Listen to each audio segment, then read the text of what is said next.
What's going on, everybody? It is May 8th. It is a Friday. Hope you're doing well. So I haven't talked about Rising of the Shield Hero in some time, and that's because a lot of the crazy Twitter people and the blue check marks and the journals, they've kind of backed off of it a little bit, but they've started up again. I don't know why. They just don't like this series, and I'll get into why before we get into this article. This time they're going after the fans, blaming the fans. I mean, this is what they do usually anyway. I'm surprised it took them so long. Maybe because, well, fans didn't listen to their garbage reviews and their attacks on it, and the series became popular mostly through word of mouth. No thanks to CBR or Crunchyroll or any of them. But anyway, so this series is part of a specific genre where you have people from the real world who get sucked into a fantasy world. What makes this one a little bit different is because this one actually brings in some social themes. And it's the kind of themes that they don't like. So what happens is you have this hero. He goes to the fantasy world, and he gets a girl on his team, and she accuses him of taking advantage of her. Now, what does that sound like, right? So this doesn't go well for him. They end up believing her because, believe all the women. And this forces him to kind of become an exile, and he gets shunned. His reputation is destroyed, and he becomes literally a piece of trash to the eyes of the people in that world. And it makes life very difficult for him. They don't like that kind of messaging. And because of that, the series was pretty much attacked left and right by people of the media. You had websites review bombing it. Some outright refused to review it. Goblin Slayer had a similar problem with a lot of these websites. And so they tried to just smear it and act like, people will just eat up their word. The problem is nobody really takes journals seriously when it comes to recommendations and stuff like that. And the series ended up doing extremely well. It's very popular. It's always highly ranked up on top anime. They bring it up even here in this article. Like, why is it always consistently ranked high on sites like Crunchyroll? And they say that the series has gotten its fair share of well-deserved flack, which isn't true. It's not true at all. The only people that give it flack are people that work for CBR, Anime News Network. There's a website, I think it's like Feminist Anime or something. Feminist Anime Reviews and stuff like that. It's funny. So that's really where the flack comes from. Normal people, they seem to like it. And what was funny about this, the show really started to hit its stride when the whole Vic Mignogna stuff happened. And you had similarities, with a bunch of liars going after him. And then you have, this guy getting lied on in the show. And I do think that definitely brought a lot of attention to the show because there was some really cool memes where people were putting Vic on the protagonist. Like they were swapping his head out and stuff like that. So there was a lot of fun with it.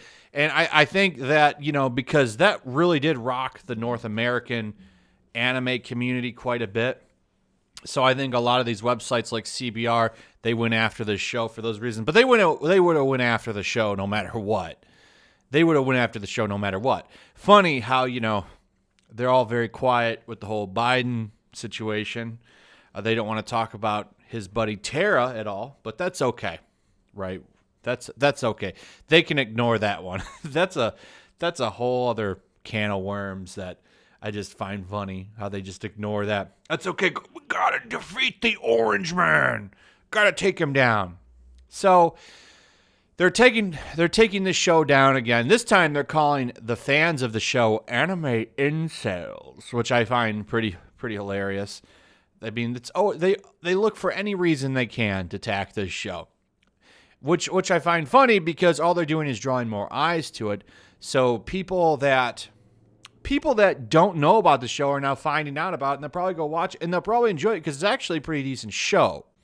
So let's look at some of the stuff they say in the article right here. This is some of the reasons why they hate it. Fittingly, the show's own reputation and critical reception are lower than dirt, and for good reason. The story kicks off with the hero being falsely accused of some serious stuff, and this was especially controversial, with many seeing it being at odds with the zeitgeist of the hashtag METOO movement, if not wholly opposing it. This led to many Western fans in particular criticizing the series for its casual misogyny. Though this was significantly less felt in Japan, regardless though this plot point is played for laughs, many felt that the confines of a fantasy isekai might not be the best place to handle such a serious topic.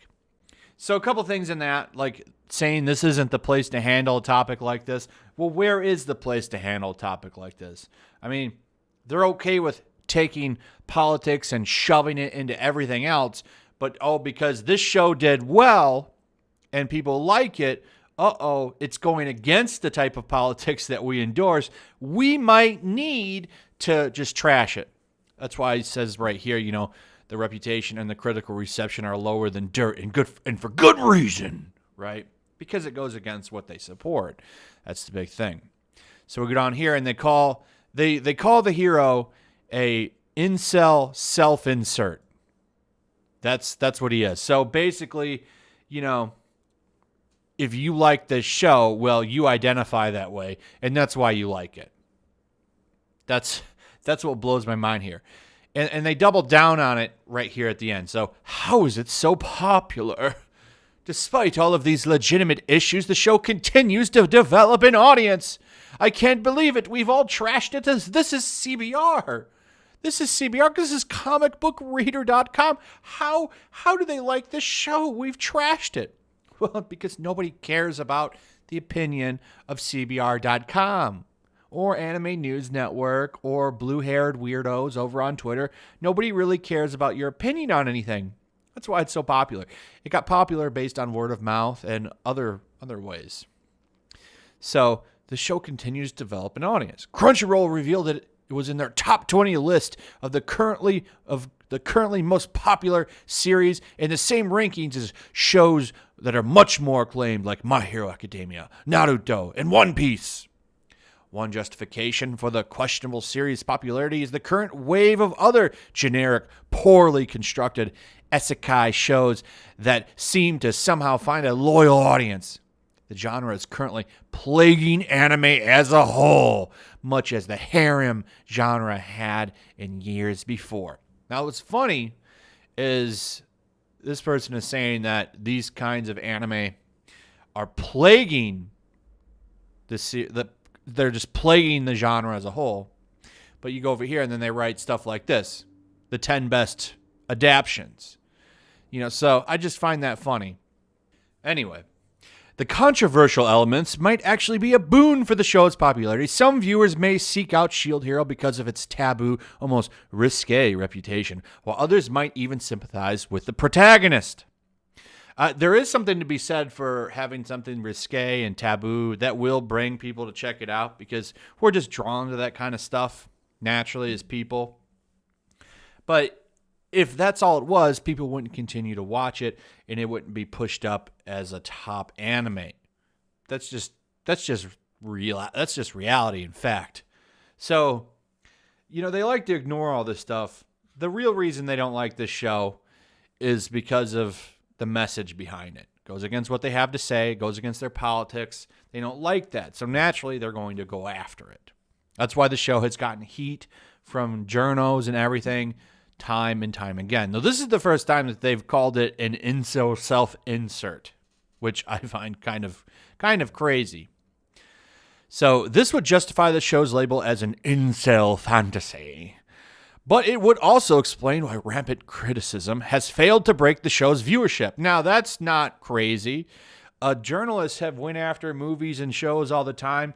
Shows that they praise, movies that they praise, never really, they don't have much of an impact, right? And we see that all the time, like woke Terminator that came out recently and stuff like that. they'll praise stuff. It doesn't matter. Nobody cares what these people say. Look at the new Doctor Who stuff, right? That's like praised as the greatest Doctor Who of all time. Fans hate it. So the rampant criticism, if anything, when journalists attack stuff left and right, it makes people want to see if it's any good, because usually, and you see this a lot on Rotten Tomatoes, you'll have journalist scores like close to 100%, and then you'll have audience scores like around 1 to 5 or even 10%. Like audiences hate it. It's because these people are out of touch with the real people of the country and the world, really. So anyway, another interesting explanation for the show is why it is so widely watched. Maybe its cult status in the West. Well, it's not exactly cult status if it's extremely popular and put up in the top 20 list of the most popular anime series. Cult status would be something that's not on that list but has a hardcore dedicated fan base. If this is a top 20 show, it's not exactly a cult show. It's not. As much as you want to think it is, that's not the case. You're calling a lot of people incels because there's a lot of people that like it. There's a lot of people. There's a reason why it's currently always in top 20 lists. Sorry. So anyway, the source material was one of the first web light novels to be translated into English, opening a new world of potential readers and eventually viewers to an underdog, no-name web novel author. The Western cult status is ironic, given that the West is where the series has seen the majority of its criticism. Well, of course, the majority of the criticism has come from the West, because it's the West that has all this weirdo PC, SJW, NPC politics shoved into everything. Okay? You don't see that in the East, where they want to make money. All right. And as far as this being from a web author, I didn't even know that till I read this. I found out about the show from its controversy, and that's how I started watching it, and I think that's how a lot of people started watching it. These idiots bringing it to light because they didn't like the story actually turned people on to the show. So, maybe a lot of people did find it for the underdog thing. I don't know. But I do know that these weirdos complaining about it nonstop definitely got me to check the show out. And I think that there's probably a lot of people that feel the same way. So anyway, that's pretty much it. Then they ended out saying that it's going to continue to get popular despite it being a generic isekai, and it's getting more notoriety than it deserves. But it's funny now. Now they're just going to trash fans that don't like the show. This is kind of playbook behavior for these people. I just find it funny they keep complaining about the show. I can't believe it's still getting popular. We gave it bad reviews. That's not enough. Well, you must be an incel for liking it. These outlets are funny to me. It's going to keep trashing fans, stuff like that. Whatever. I think it's funny. I also wanted to talk about this real quick because comicbook.com is at it again. So they love making really bad Dragon Ball articles over at comicbook.com. They do it all the time. So they have this Dragon Ball Z Kakarot reveals how Vegeta officially achieved Super Saiyan God, which is BS. Okay. They came out and said, the people involved with the game came out and said, we're doing our own thing here. This is our own story. This is not follow canon. This is its own thing. Okay. Because Trunks shows up at the end of Dragon Ball Z Kakarot. Okay. So he's perfectly in place to help do the ritual for Vegeta to become a Super Saiyan God. It doesn't make sense. It's for the game only. But that doesn't stop comicbook.com for saying it's official. This is the actual way he became a Super Saiyan God, which is not true at all. Okay, but they're going to write a whole article on it, and they omit the fact that the author of the game's stories or the producers or whoever it was, I don't remember, but I did show it in my previous video where I talked about this, came out and said, no, this is not official canon. And I'm pretty sure like a lot of big Dragon Ball YouTubers already talked about this. I know Geekdom 101 did, and a few other people. This is not the truth. This is false. But comicbook.com doesn't care because they must have a lot of Dragon Ball traffic because they constantly write garbage articles like this all the time. Look, there's even one right here. When is the right time for Goku to master Ultra Instinct? They put out a lot of Dragon Ball content. This is false. And this is May 6th that they put this out. This isn't that long ago, but they still keep pushing trash like this out. So that's it. I just wanted to briefly mention this. I did want to talk about Shield Hero because I find the butthurt around that show hilarious. So give me your thoughts on all this, guys. I'd like to hear what you have to say. Also, share the video. Throw a like up. Make sure you're still subscribed. Subscribe if you're new. Hit that notification bell, and I will see you guys on the next one. Peace. Also, if you want to help support the channel, check out my Teespring store. There's a link in the description. You can find some merchandise in there that you might want to check out. Also, take a moment. Make sure you're still subscribed to the channel. There's something going on right now, and they've been unsubscribing people. So just take a second and double check on that, and subscribe if you're new.